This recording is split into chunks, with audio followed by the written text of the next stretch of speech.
to Struggle, a Star Wars Shatterpoint podcast. On this week's episode, Aubrey and I are going to talk about the game modes floating around in Aubrey's brain because he decides to read rules and just says, hey, maybe this would be interesting to do. This is what happens when we just don't get releases for 4 months. Aubrey comes up with wild stuff and is just like, I want to do this, and we need to focus him, AMG. We need to focus him. Anyway, so let's go ahead and jump on into it. Aubrey, how are you doing? Oh my word, Todd. I've had a very interesting week. So I work at a library, as You do? many of you already know, dear listeners. Did you know? If not, and that means famously, Todd, who is allowed in a library? Everyone. Everyone. You know what's great about libraries? Anyone can use them. And you know what the worst thing about libraries is? Anyone can use them. Yeah, they And are a haven so for homeless and drug-induced individuals and things along those lines. So, yeah. Yeah, so without going into and I hate that because it's like it's really because libraries are a safe third space that isn't home or work, and so Mhm. like it's a good thing, like it's a good thing, but then sometimes there's an intersection of things. But like this week we had I don't even want to tell the story, like the detailed stories, because I don't want to like seem like I'm making fun of these guys who are suffering from mental health issues or whatever. But we kind of had like three separate mental health crises happening simultaneously to different people in our library at the same time. And well, everyone, this is why your local library might have a security guard, just so you know. That's the short version. So my week now. I've worked in libraries where these issues are far more commonplace, and we are actively like we'll bring in caseworkers, and we'll bring in people to try and help. But the library that I currently work in is in a neighborhood that where it's kind of off the beaten path a little bit, just enough that we don't have as much of this situation. We still have resources, we still try to help people, but just this week in particular was pretty rough. Like it had been a minute. Yeah, I take de-escalation training and like how to how to navigate these situations. So there's your the more you know, everyone. Public service announcement: be nice to your librarian because we're also playing baby therapist and baby social worker, and they don't train us enough on those subjects. I'll tell you that. Right. So that's been a little rough for me this week because like, and even just like I had a sobbing woman in the library because she lost her pet, and she's trying to find the pet, and there was a whole story. Like I try to remind my baby librarians when they're first coming on. I'm like, people come to the library to solve a problem, and sometimes that problem is horrific.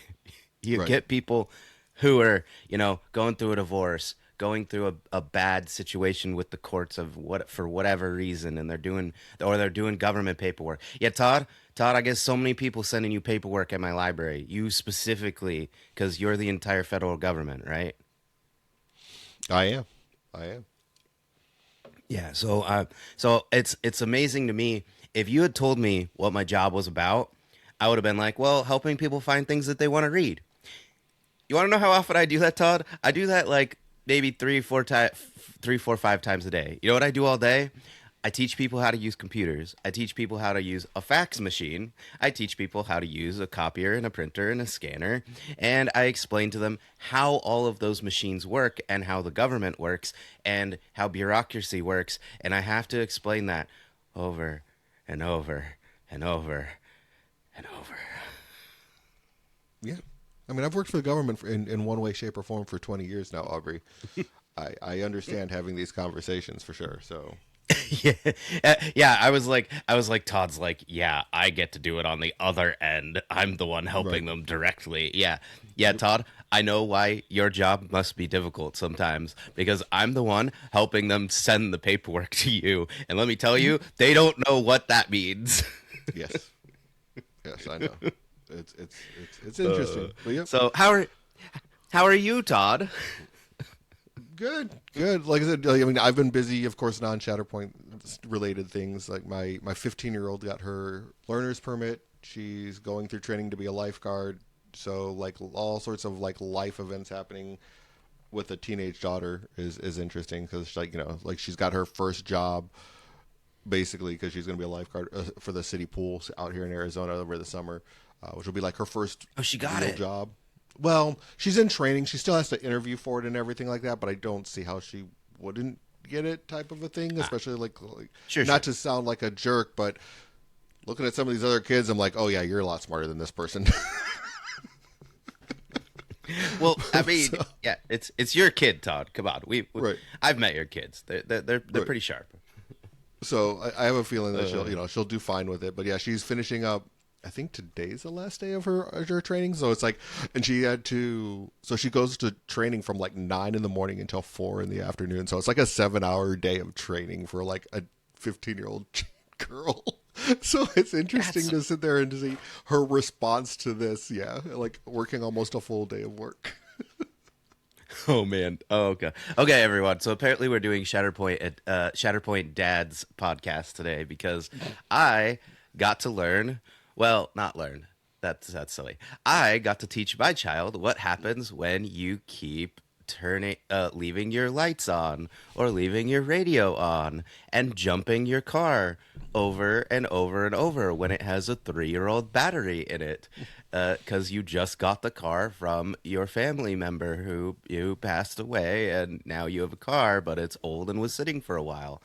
Hey Todd, can you tell my 16-year-old what happens when you keep jumping an old battery over and over and over?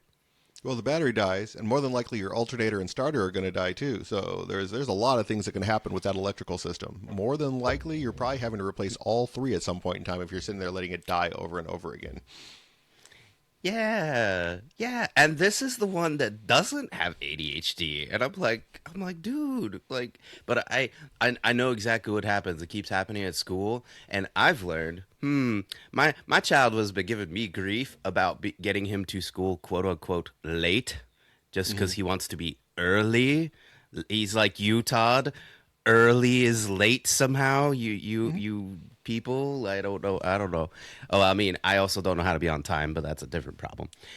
Anyway, uh, turns out he's been leaving late, and so he's been getting out of the car, rushing into school, and leaving his lights on like once a week. And I'm like, and so guess who got to go with his grandpa on a trip to AutoZone for a new battery?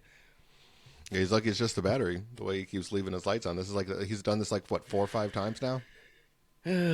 Three. I don't want to throw him all the way under the bus, but still enough that he killed the battery. Enough that the guy at AutoZone went, yeah, this thing's extra dead. Like his, like it does. It wouldn't even show the right volts. Like he's like, what? He's like, what did you do? He's like, what's going on? Yep, good times, good times. All right. Well, so have you been doing anything Shatterpoint related over this last week? Any painting? Anything? Yeah, Well, I kind of okay. figured. So I did. Oh, no, no, no. I did work on like I said last week. I did work on putting highlights on that. I call it the Finding Nemo table because it looks like Dory from Finding Nemo. The color scheme. Well, the color scheme is like a blue, a like tealish color, and yellow highlights. I mean Yeah, you just can't look at that's it long enough, or your eyes start to twitch. So yeah, no, I know the table you're talking about. well, hey, I like that table. Anyway, so I did actually go through, and now I know. Uh, Todd, I don't know how the 40K guys do the same paint scheme over and over and over and over. I was staring at yellow ladders and yellow lights, and my brain started to explode. I couldn't finish. I couldn't finish because I'm like, do the same ladder again. Do the same ladder again. Do the same This ladder again. this is why you will never play Legion because you having to paint clones over and over and over and over Oh, and over. oh no, no, Todd, my no. Sorry, Legion guys, cover your ears for a second. I don't need those to look good. I put a base coat of white on. I slap black on the blasters. Done. That's easy. Base white coat. Nah, I don't need to do highlights. Uh, okay, Legion players, you can uncover your ears. It's okay. You didn't hear what I just said. I mean, that sounds accurate. I could see you just putting white, a, a wash on, and we've already talked about how you don't dry brush after you wash. So you just put your base coat, your wash, and then black over the top wherever you think the black goes. And cause like, okay, I'm done. It doesn't have to be good. It just has to look good from very, very far away as it gets shot off the table. Fair enough. Fair enough. No, it's so I don't know. I'm gonna so my family was all sick, right? So like even Talia's like she's like I will help, like she's like you're just doing highlights. I can help add a little bit of color to your tables. I'm like, "Oh god, thank you," because I have what 4 or 5 tables that I need to do this to. Yeah, I have the research colony table, the Jedi temple. Well, I mean, that's just not done because I need to do the aforementioned washing and dry brushing before I even get to the highlights part. That one's still in early stages. But I have so many terrain tables, and my brain is already like, no, no. Now I know why. I remember you inviting me over to help with highlights. Now I know why, Todd. It It's sucks. because I spent a whole day basically watching the second season of Fallout and doing those highlights, and I still didn't finish because I kept Yep. having to just take a brain break to be like, okay, because I would start getting messy, right? Like you're because again you're trying to do the ladders and you're trying, and then I'd start to get a little messy, and I'm like, okay, all right, I gotta reset, gotta go not stare at the color yellow and the Finding Nemo fish and Yeah. think about my fun TV show. Okay, let's try another building. Oh god. Yes. So I did do the thing I said I was going to do. I just did not progress nearly as far as I thought because I was like, "Oh yeah, I got all day today. I'm hanging out with Talia, we're watching a show. I'm going to do the whole table." No, you Yeah, weren't. that didn't happen. So we're Fair enough. getting there. Yeah. What I've about you? gotten Did some. you got I've anything? gotten some painting done. I've been working on the ISBs because it's like I've put. I mean, I think there's like there's a lot of us that are just like, Shatterpoint, we're not really playing it much, which kind of is going to lead into the like our topic, I guess. Like, it's just there's not like our weekly game, is like the weekly meetups that we have. People just really aren't showing up that often. It's really kind of like it's kind of there's kind of a lull. I mean, and to be fair, it's this time of year. There usually is a lull from about Thanksgiving time frame to about a month before Adepticon is usually a lull anyway. So this is kind of that time frame where like gaming kind of dies down, at least for anything that's not 40K.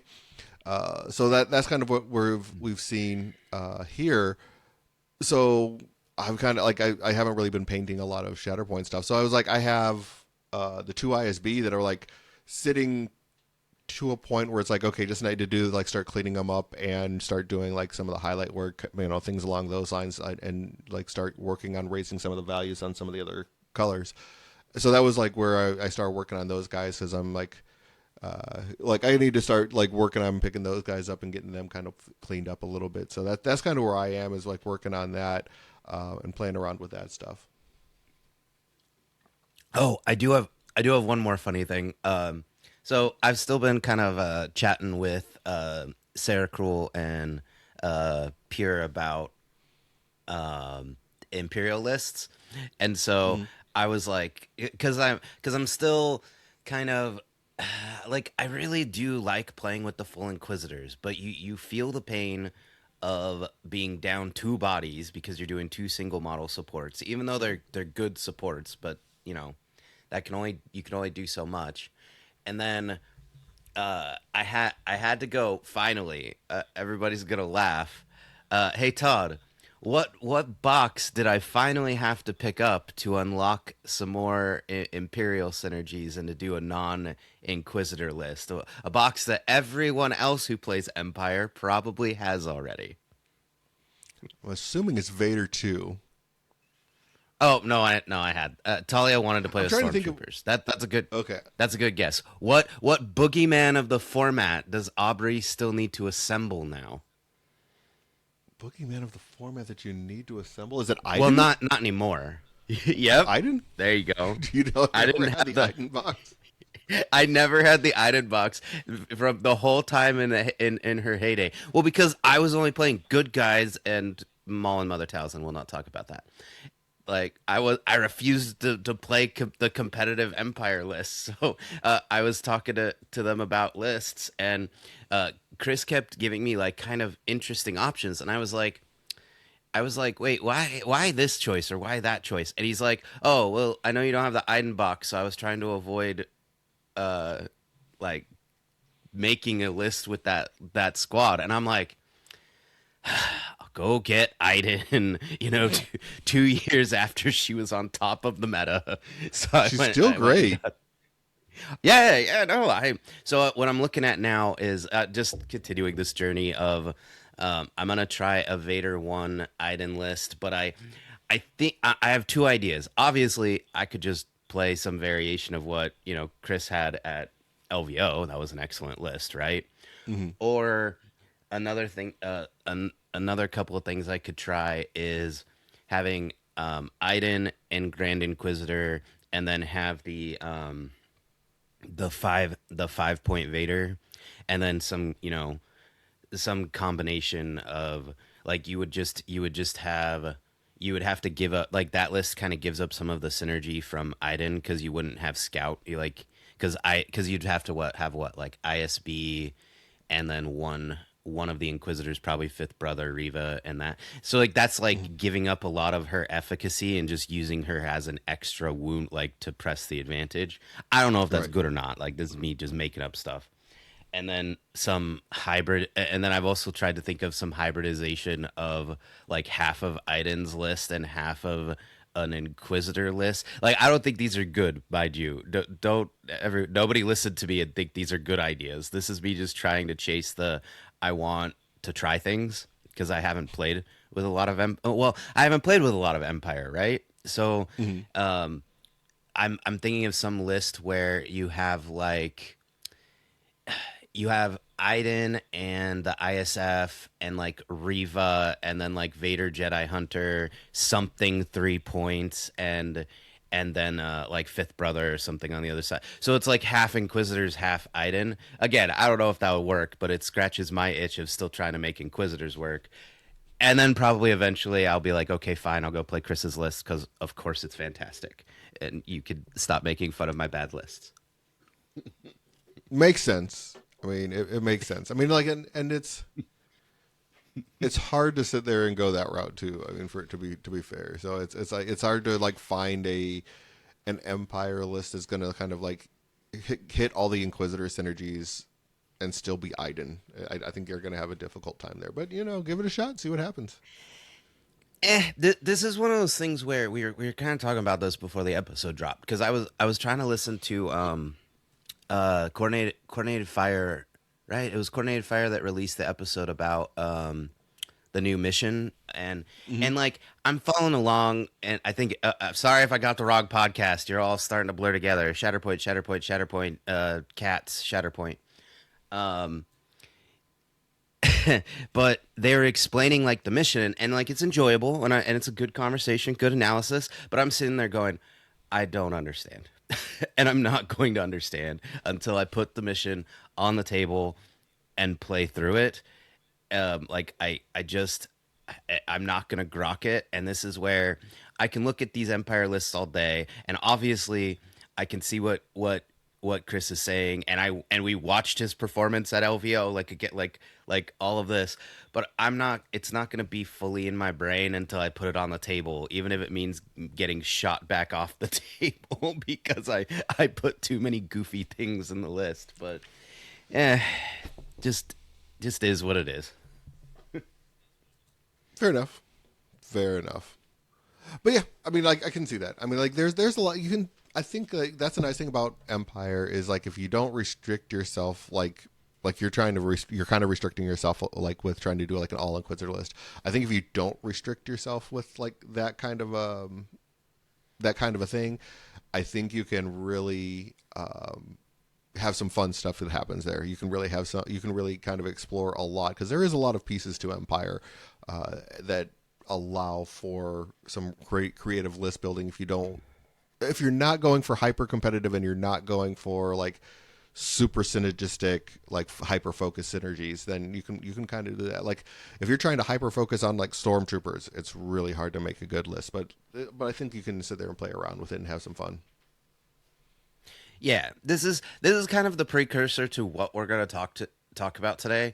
I Mm-hmm. I know that I already lean more into I'm the fun guy, not the competitive guy in our community, but like I've got people telling me like they don't even want to play because all they play is competitive. Well, I get it. If you've been practicing your same competitive list from LVO to now, then yeah, you might be burnt out. And I'm like, but guys, do you want to come and beat up on my stupid inquisitors who don't work together? Like, come play. Come. Well, I mean, they work together. Sorry, that they work together. They just don't. They can't beat the top tables Right. consistently enough. But I'm like, come play silliness with me. Don't you want to play silliness? You can try it. You can try it. But yeah, so I mean, there's a lot of things you can do there, and play around with and have a good time. So I mean, it's here. I'm gonna see if I can throw this picture in for you, Ari.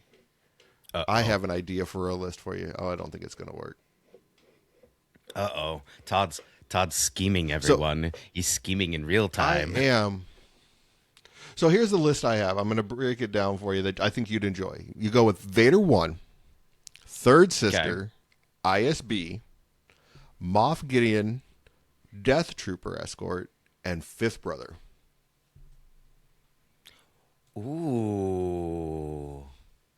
Ooh. Okay, you're gonna have to send me that one, Todd. All right. So yeah, I'm planning on basically trying to get like three or four. Well, planning. Sidebar, Todd. I don't know how your schedule is, but I just looked at mine, and I'm basically running full bore to Adepticon.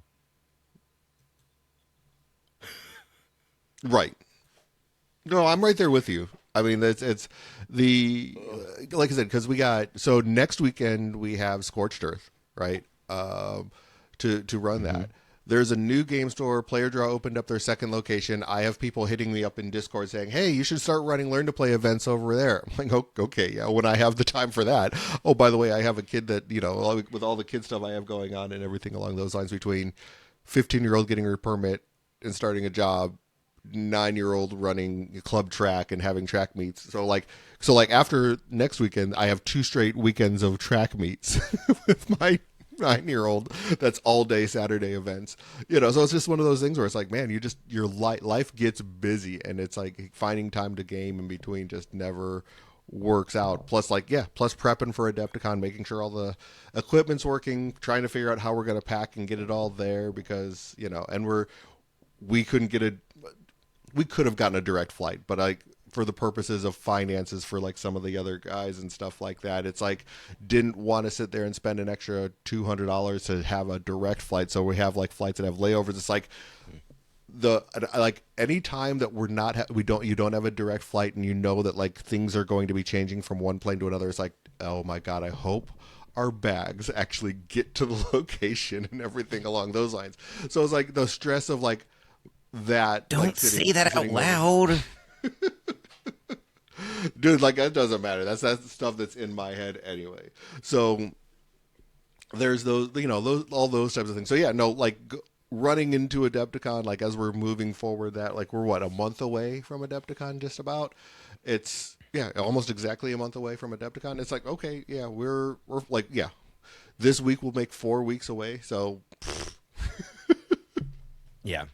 And I don't know. I'll look at my Sundays and see. Like the problem is I can always do a learn to play event on Sunday, but I know mm, those aren't as well as tended as Saturdays. And like maybe I could do an evening learn to play. I just don't know. I just don't know how well learn to play events do later in the day because usually people have other plans. Like you usually want to do them in early afternoon. I'm sorry, everyone. I work Saturdays, I have to plan way in advance. Like this week, in order for us to make Scorched Earth happen, I have today off, then I immediately go back to work Monday through Friday. Then we do Scorched Earth, but then like I get a 3 day weekend. But I always hate these 1 day like yes, I get a 3 day weekend out of this, but it's a week from now. And it's gonna be spent at Scorched Earth. Not that I'm complaining, but like and that day is already poor eaten, baby so. has to play 3 games of Shatterpoint. Oh, you're not even working it. I know, but I could have been. You could have been. So it's just sorry, Todd. You kind of got me with that one. Anyway, so I mean, I get it, but I'll just have to. You know what? I'm just gonna have to look at a Sunday and be like, you know what? This is when I could do it. You want me to do it? Right. We can see if something sticks. Like I will show up and hang out for a while and talk Shatterpoint with people, but. Yeah, I'm actually probably going to swing by that store today and be like, see who's there, and be like, okay, what do you, where can we put stuff on the calendar to start working with them and everything along those lines, and see if Sunday works for them. I mean, you never know. I mean, that we'll see what we can do and everything along those lines. So yeah, but yeah, all right. So we kind of killed some time with that because let's be honest, before we were even starting the show, we're like, man, there is just not hot breaking content stuff to talk about. Like there's a new mission that's probably going to be coming out, which will be interesting. And like once we get to that point, yeah, once we actually get it and can really break it down to have the full version of it to, we actually start playing it and everything like that. And we'll probably have more to talk about with that. But right now we're not. So that all said, we were looking at, well, what do we talk about? And Aubrey, you decided, hey, I have all of these random ideas that aren't real versions of playing Shatterpoint that are running around in my head. That why not talk about those? So I'm like, okay, let's let Aubrey run with this and see what happens. So Aubrey, let's talk about the crazy ideas running around in your head. Everyone, are you ready? Are you excited? Todd's letting the pigeon drive the bus. They're not. Here we go. Here we go.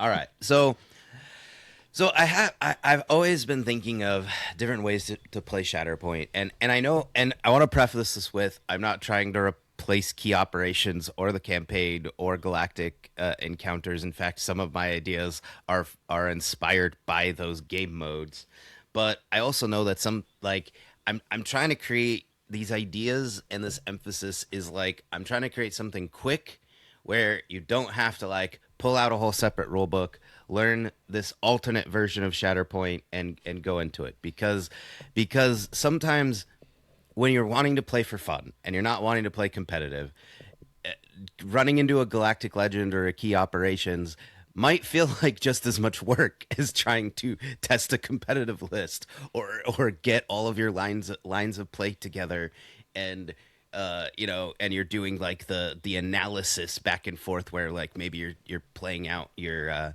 thing. So these are, to be clear, very simplistic ideas, but things that I thought might be fun. Have I done any of them? Well, what did I just tell you? I have no time. So no, I haven't tried any of these. So go forth and conquer, dear listeners, because I don't know if these are going to work or not. But hey, would you like me to talk about the third book in the Callista and Luke Legends trilogy, where Luke has a relationship with a disembodied ghost that then possesses one of his students who's dying, and then she can't use the Force, so they can't be together because their love is in the way of her being a Jedi, and she can only use the dark side. Would you rather talk about that book, Todd? No, Aubrey, you already said too much. No, that's you've gone too far. Let's go back to Shatterpoint. Let's go back to Shatterpoint. You're welcome, dear listeners, because that's the other topic. Oh God, those books! I'll tell you right now, Children of the Jedi, Darksaber, and Twilight Planet. If you haven't read them, don't. You don't need to. I've done it for you. They were bad. Anyway, okay. So the first game mode I had is just a very silly one, and it could be done with like a two-headed giant style, or you could just combine, put it all into one order deck and then see what happens. It would be to just play a regular game of Shatterpoint, but with only the cadres from the galactic encounters. So you have more units on the table, right? But you only have secondaries and supports, and then you just play a game of Shatterpoint. But now you've removed all primaries from the equation, so Boss and Cassian can't hurt you, and you get Yeah, to kind but of Baze and unlock. Turret can. Shh, they're not nearly as scary when they're not rolling like an extra 3 freaking dice each attack, Todd. Fair Like, enough. or however much I don't even know. I'm so tired right now. I can't. It's probably more than that. Whatever. They're not so scary without Cassian. That's kind of the. I mean, that's kind of the idea behind this, everyone. So it would be like uh, cadre wars, where you're just playing a regular game of Shatterpoint, but you have the cadres. What I like about this is it gives you, even though you lose the identities of your primaries, you can. What I like about the Galactic Legends in the first place is that you can pick like different secondaries that complement each other, right? And you unlock additional synergies that you might not have had, because a lot of the secondaries also have they're not identities, but they have innate abilities, right? That kind of function as mini Mm. identities. And so I just think it would be interesting to see what happens if you fought a cadre against a cadre, or well, it would be cadres. So I don't know, Todd. That's my first proposal. What do you think? What are your questions, So comments, we have critiques, concerns? you have a 3x3 mat that's going to have a 12v12 battle happening. Yes, it's gonna be so messy. But you have to use like, okay, to be clear, I think this would only work on like first contact, like where you at least have like more objectives on the table, more things Mhm. to interact with. But no, it's gonna get messy. You're gonna literally reach the point where there's too many models on on a point, Yes. and you can't take them. I'm So just I think it'd imagining be that on silly. like shifting when you have only like a second and third one where you only have 2 points where it's like you literally just cannot get a model onto a point at some point in time too. Well, and again, like we're doing game design now, Todd. Like, come on, we're things we are famously experts at.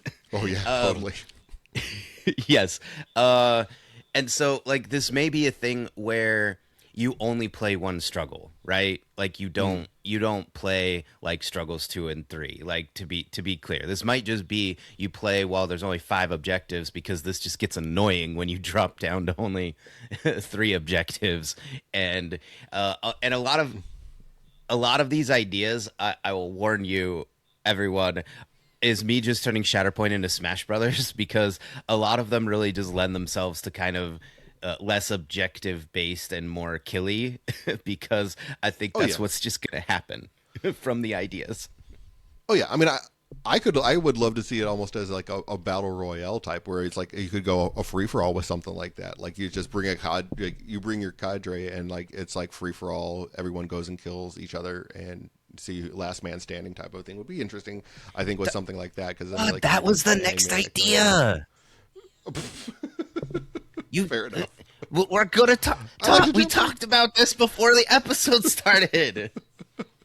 Well, yeah, but I'm just saying like that methodology just I think lends it for that more than anything else because that gets busy, man. Like with like two people trying to work together against two people, like a two-headed giant in that I think is going to be just too messy. I didn't say these were good ideas, Todd. I said they were silly ideas. Fair enough. Fair enough. All They right, but no, I mean, come on now. I, Come I on. think it would be fun for like a like beer and pretzel style of playing the game. Definitely, I think you could sit there and have a good time playing it. Right. Everybody, if you want competitive takes, well, go play Boston Cassian and murder everyone. Done. I Right. got you. Moving on. So the next, so well then, well actually, I'm gonna go out of order, Todd, since you already messed it up. So battle. So at I'm Adepticon, playing they're gonna Aubrey be. in this here. I'm playing Aubrey. Oh, never mind. That makes sense then. Okay, you're forgiven. So I forgot we reversed roles. I'm trying to play Yeah. both sides. So, this is a very silly episode, everyone. All right.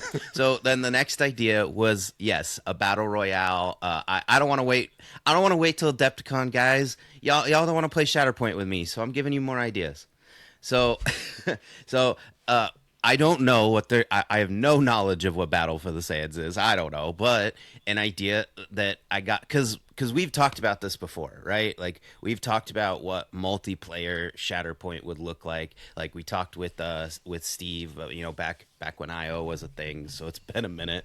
But we talked about like how we would try and create like a multiplayer format similar to what's it called? The not the symbiote one, but there's another What is the format in symbiote one? No, MCP. it's the symbiote. Oh, it's that. Yeah, I can't. God, I can't think of the name of it off the top of my head right now. But yeah, it's basically like the symbiote mission, where it's like basically you bring I think like half of a squad normally, and you like it's a free for all trying to sit there and score points and everything along those lines. But something like that. Yeah, so that's what I was thinking. But when we were talking with Steve about this, we couldn't quite figure out like do you just bring like one regular squad, like a primary, secondary, two supports? What do you do? And then again, Galactic Legends, is kind of the key operations in Galactic Legends are serving as my inspiration here. Like I don't think I like have I made that clear. But what if instead you just brought a cadre? So just secondary to support, or two models, secondary support, and that's what makes the battle royale. Or alternatively, maybe it could be just like everybody brings like a primary and a support if you want more of the main characters, or even it could be something like you bring two secondaries, or I again, have I tested any of these ideas? No, but this is what we're talking about. So, I like the idea of like a secondary and two support. So you'll have like five models, like up to five models. Could be oh, three. I like the idea of something like I that in a miss I battle royale. misspoke, but yeah, Yeah, I like the idea of that. That would be interesting to sit there. No, I knew what you said. I mean, I'm just saying, like yeah, thinking of like alternate words, ways to do it. I mean, because then you could have like Rex with the 501st and the 212, or something along those lines would be like like you could make some really yeah, fun ones and stuff like that, and like just kind of do like a. I mean, then you're looking at like some really cool episodes of like Clone Wars, where like you could have like Kalani with like the B1s and the B2s, or something along those lines. A super tactical droid with a bunch of clones, or you could have Stormtrooper Sergeant with like two different types of Stormtroopers, or even like DTE right, with two types of like Stormtroopers. So you could like really have some fun stuff yeah. happen in there. I think would be kind of cool. Yeah, and then I don't know if you even put objectives out, or if you just put out terrain and attack each other, last man standing. I don't know how long. Like this is some testing. I don't know if that makes too long of a game because Shatterpoint is an objective control game. You could maybe there's some sort of advantage. You could modify it. Like if you take an objective, you get an extra attack any like unit of yours that's contesting it while you have the control token on it. Maybe it gives you extra dice, so maybe that speeds up. Like you get an extra dice during your attacks for like each priority objective, or not priority, like each objective you control, because then that would make the game a more killy, little more swingy, you know and then but that's still keeping in with the spirit of Shatterpoint. Right.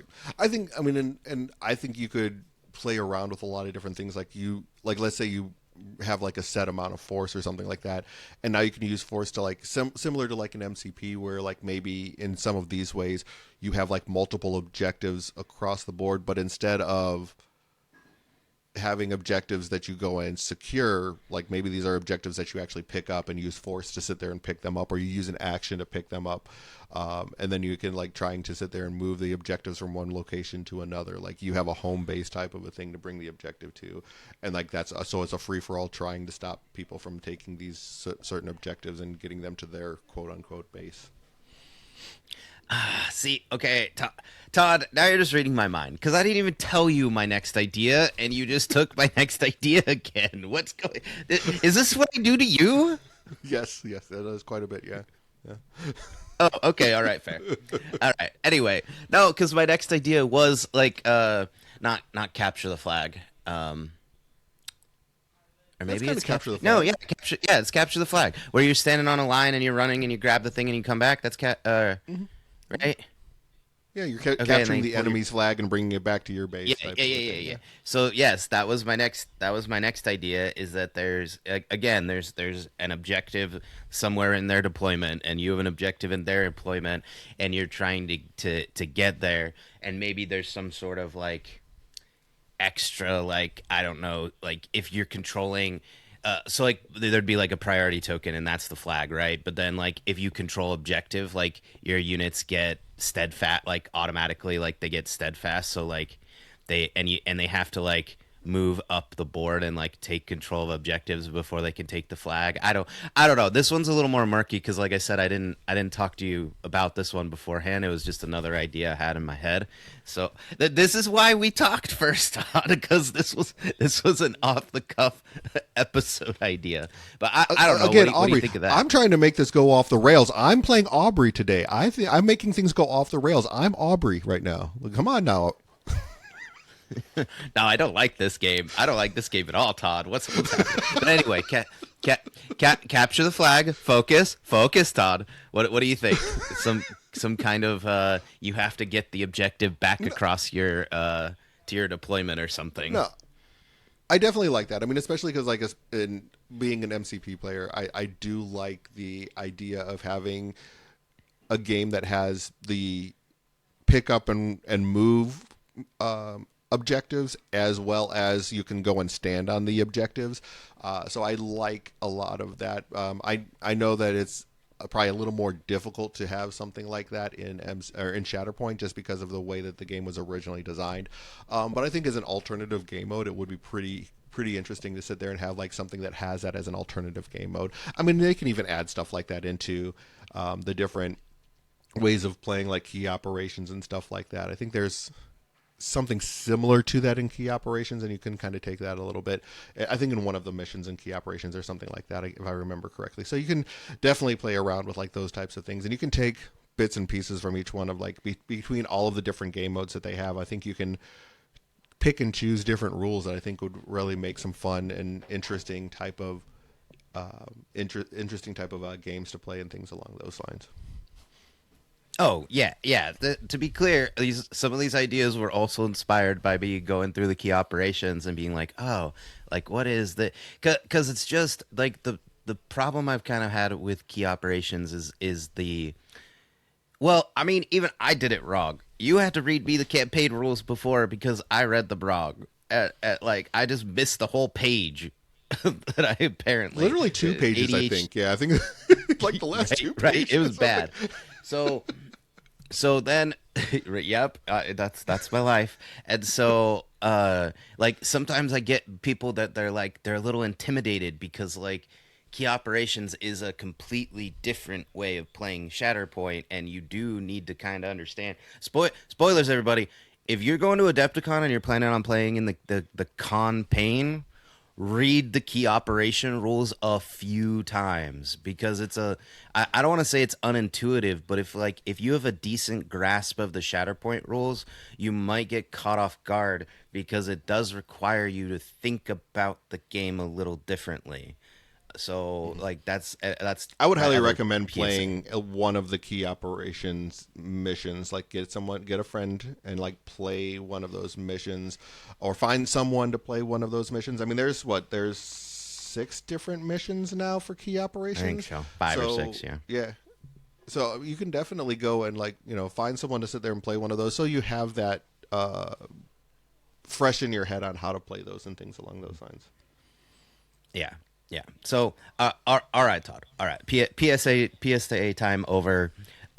Next one. So this isn't like I don't want to call it an alternate game mode because this one's less exciting, but Todd's making me do it out of order. I was supposed to have already talked about the less exciting one. Whatever. So this is kind of inspired by the idea I still have, which I haven't made a lot of headway on because it's been busy. My World Between Worlds table that I want to make will in theory have like the triangle gates that like they used in the story to like enter the World Between Worlds, right? And so I thought it would be interesting to just play a game of Shatterpoint, but have essentially disconnected ingress points, so that if you land within range one of a gate, you can teleport all the way across the map. So this will just be playing a game of Shatterpoint, but with an extra rule, and the extra rule is that and they'd be marked or labeled or like so you would understand, but um, with disconnected ingress points. Because I was also thinking about I'm waiting, AMG. Your rules say that we're gonna have elevators. You need to make me an elevator so I can put it on a Shatterpoint table. Because I haven't found hardly any options that are decent. Because you want it to be clearly connected, right? The ingress point, like you want to know this is where the ingress point starts, this is where the ingress point ends. And the problem is while I can find elevators, they're not connected in a way that's useful for Shatterpoint and its rules. So. Right. So this alternate, I guess, game rule, because this isn't really a game mode, because I'm just saying play Shatterpoint but teleport around the map and see if it's silly. You could do the same thing with elevators, because then you could just like paint, here's a blue elevator, and then put the other end, wherever you want the elevator to end. Because I mean, come on, this is Star Wars. The elevators go up, down, left, right, all the way around.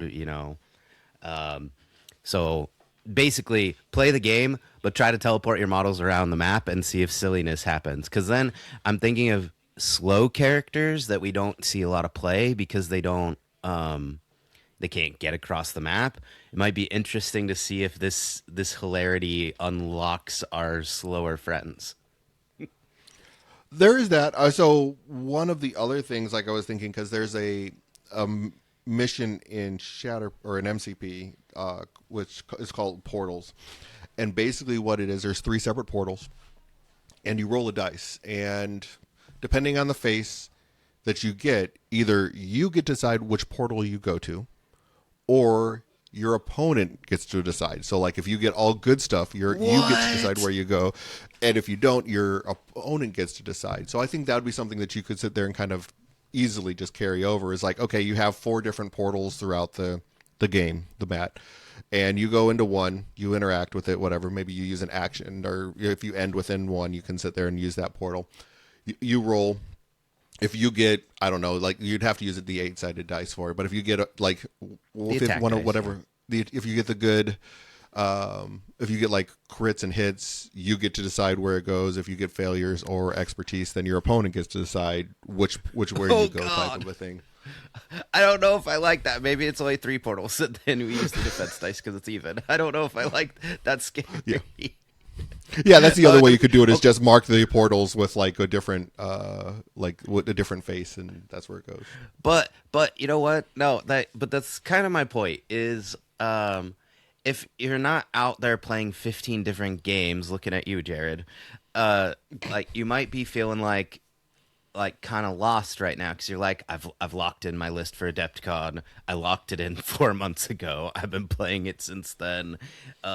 How do I get some different enjoyment out of Shatterpoint, especially if you feel like you're not, like maybe you're just not feeling Key Operations or Galactic Legends. Oh, I almost forgot.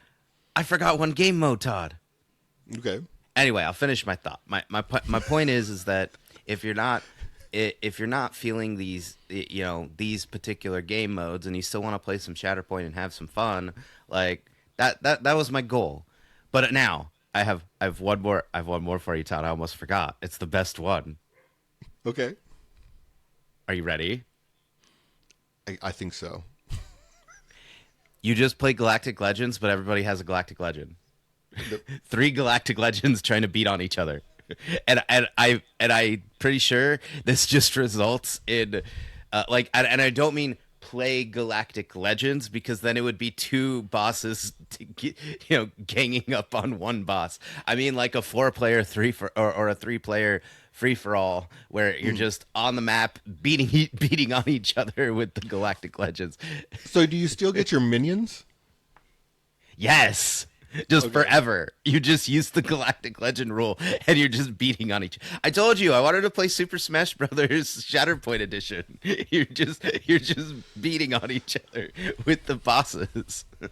Okay. And just keep on having an endless supply of like B1 battle droid just coming out nonstop.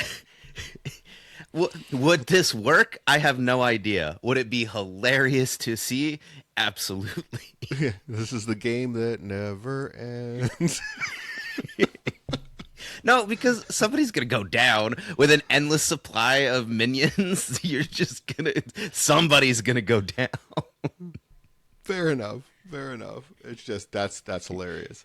But yeah, no, I could see that happening. Well, I don't know. So I guess that probably is a good place to end on this alternate formats by Aubrey type of situation. So I don't know, listeners, if you feel that if you like any of these ideas or don't like any of these ideas, you can definitely tell us about that in our Discord. Hey, these are fantastic ideas that I definitely gave a great deal of thought and planning into before recording this episode. No, yeah, not at all, not one bit. But yeah, no, you definitely can join in into one of our Discords and leave some comments. I know I was looking at it, like next week, I think we're going to have some of the guys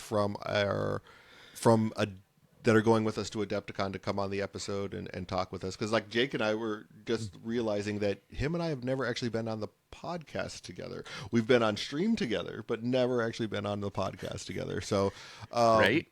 Yeah, so like we'll definitely have to have him on and Austin on to sit there and kind of like let everyone get to know who they are if they haven't seen them on like the streams that we've done before or something along those lines. So they'll come on and kind of talk, like introduce themselves and everything along those lines. So that'll be an interesting episode for sure. But yeah, to kind of close everything out, as always, we'd like to thank everybody for listening and tuning in and giving us their attention, even though like this is just kind of like a silly Aubrey drives the bus into the wall episode that we all love and enjoy. Thanks, Todd. But we do want to thank you guys for listening. We do appreciate each and every one of you for listening. If you want to support us, you can definitely do so by becoming a patron. But the link below will have a link to our Patreon, and you can help us out for as little as $1 a month. Or if you don't want to do that, by rating and reviewing the podcast on whatever podcast platform you're listening to us on, that definitely helps. Or liking, subscribing, and all that good stuff for the YouTube. We definitely appreciate that. It would be cool to sit there and get us up to the 500 subscribers on YouTube before Adepticon. That way we can really, make sure that we're getting our voice out there. I would appreciate it if you go in there and give us a subscribe, even if you're not really watching us on there. It definitely would help us out quite a bit. So yeah, other than that, though, again, thanks everyone for listening. And as always, may the Force be with you. May the Force be with the pitcher.